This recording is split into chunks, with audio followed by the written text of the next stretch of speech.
और जो diesel petrol पे टैक्स लगा रखा है दुनिया भर का। सभापति महोदय, जो डीजल मिलता है, पेट्रोल 30-32 रुपए में मिलता है, उसको आप 90 से 100 रुपया बेच रहे हो। आपके बाप का राज है क्या कि लूटोगे, खाओगे, खुद 15-15 लाख के सूट पहनोगे, और किसान है उसके तन पे कपड़ा नहीं है, मजदूर के तन पे कपड़ा नहीं है, आप घूम रहे हो वहां 36 तरह के व्यंजन खा रहे हो, वो सूखी रोटी खा रहा है, और किसान ने अगर पिज्जा खा लिया तो उसको सोशल मीडिया पे चलाते हो। पिज्जा क्यों खा लिया? क्योंकि भाई आपको ही अधिकार है पिज्जा खाने का, आपको ही अधिकार है कूलर में सोने का, आपको ही अधिकार है एसी में रहने का, आपको ही अधिकार है पैंट शर्ट पहनने का। आपके बाप दादा ही लेके आए थे क्या प्रॉपर्टी? आपके तो मैं चाय बेचने वाला था। मैं पूछना चाहता हूं नरेंद्र मोदी जी, कितने चाय बेचने वाले 15-15 लाख का सूट पहनते हैं?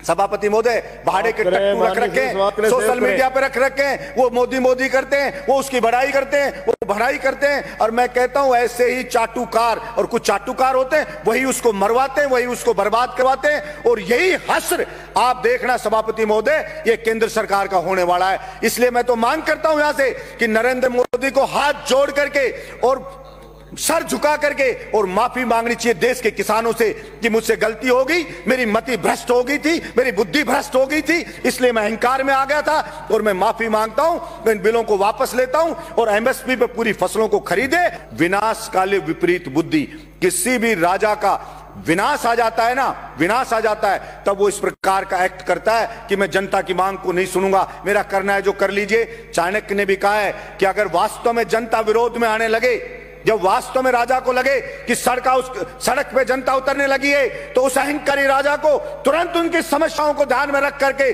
समाधान करना चाहिए, वरना जनता उसको उठा के कुर्सी से मोदा पटक देगी। ये उस राजा को ध्यान रखना चाहिए।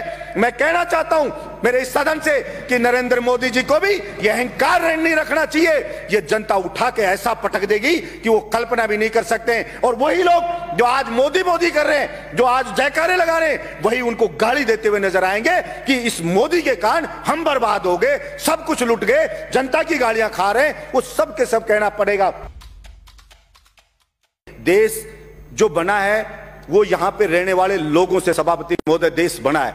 अगर वहां के लोग खुश नहीं है, अगर वहां के लोग संतुष्ट नहीं है, तो वो देश पर कैसे खुशहाल हो सकता है? सिर्फ झूठे नारे लगाने से, झूठी बातें करने से कोई देश खुश नहीं हो जाता। सभापति महोदय, किसान पढ़े, अलग अलग बॉर्डर पे पड़े, 2 मिनट में कर रहा हूं सभापति महोदय, अलग अलग बॉर्डर पे पड़े, बच्चे उनके बैठे हैं, महिलाएं वहां पे बैठी हैं, विनती कर रहे हैं बेचारे कि साहब ये 3 जो बिल लाई है केंद्र सरकार, इससे हम बर्बाद हो जाएंगे, हमारी मंडियां बर्बाद हो जाएगी। प्रधानमंत्री जी इन तीनों बिल को वापस ले लो। और प्रधानमंत्री जी को इतना अहंकार हो गया है कि मैंने जो बिल लिया, भला उसका विरोध किसी ने क्यों कर दिया? उस अहंकार में वहां कीलें लगा दी जाती हैं, वहां पे ऐसे ऐसे बैरिकेड बना दिए जाते हैं, वहां पे ऐसे लगा जैसे पाकिस्तान की कोई सेना अटैक करने आने वाली हो, उससे ज्यादा वहां पे सुरक्षा के इंतजाम करे जा रहे हैं। सभापति महोदय, मैं ये कहना चाहता हूं, विनाश काले विपरीत बुद्धि, किसी भी राजा का विनाश आ जाता है ना, विनाश आ जाता है, तब वो इस प्रकार का एक्ट करता है कि मैं जनता की मांग को नहीं सुनूंगा, मेरा करना है जो कर लीजिए। चाणक्य ने भी कहा है कि अगर वास्तव में जनता विरोध में आने लगे, जब वास्तव में राजा को लगे कि सड़क पे जनता उतरने लगी है, तो उस अहंकारी राजा को तुरंत उनकी समस्याओं को ध्यान में रख करके समाधान करना चाहिए, वरना जनता उसको उठा के कुर्सी से मोदा पटक देगी। ये उस राजा को ध्यान रखना चाहिए। मैं कहना चाहता हूं मेरे इस सदन से कि नरेंद्र मोदी जी को भी ये अहंकार नहीं रखना चाहिए। ये जनता उठा के ऐसा पटक देगी कि वो कल्पना भी नहीं कर सकते। और वही लोग जो आज मोदी कर रहे हैं, जो आज जयकारे लगा रहे हैं, वही उनको गाली देते हुए नजर आएंगे कि इस मोदी के कारण हम बर्बाद हो गए, सब कुछ लुट गए, जनता की गालियां खा रहे हैं। वो सब के सब कहना पड़ेगा।